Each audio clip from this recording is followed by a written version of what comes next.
Hi guys, bali magluluto pala ako ng lumpiang roll. Yung pala yung lumpia wrapper natin.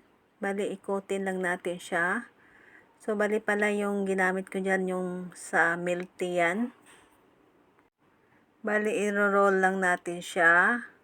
Pag ganyan. And then hilain lang natin siya. Pag okay na siya, nahila na natin. Ayan. Bali, hihiwain lang natin sa gitna. Hatiin lang natin siya. And then, pagkatapos pala yan na nahati na natin ng paganyan. So, bali lahat ganun gawin natin.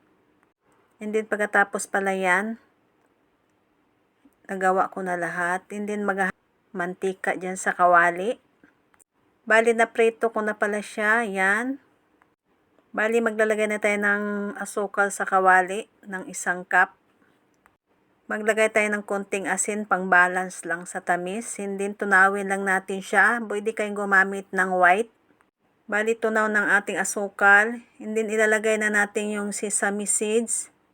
And then, pagkatapos nilagay natin yung sesame seeds, bali, sa atin pala ay linga yan. Bali, ilalagay na natin yung ating lumpia roll. Depende na sa inyo kung ilalagay nito lahat, pero maliit yung kawali na ginamit ko. Bali, ginanyan ko na lang siya. And then, kailangan natin ilagay natin pa isa-isa para naman hindi magdikit-dikit. Pag nagdikit-dikit kasi, ayan oh. Pag lumamig na siya, pwede nyo ilagay sa plastic and then, di ba sa bote na jar. Bali, pag gusto niyo nang kumain na mauumay kayo, pwede kayong kumain yan. So, bali, tikman muna natin kung malutong ba siya. Masarap siya, malutong siya. So, bali, ito yung mga nakikita natin sa mga bus station na pangpasalubong sa probinsya. So, bago magtapos yung aking video, thank you for watching guys. Maraming salamat sa inyong panonood.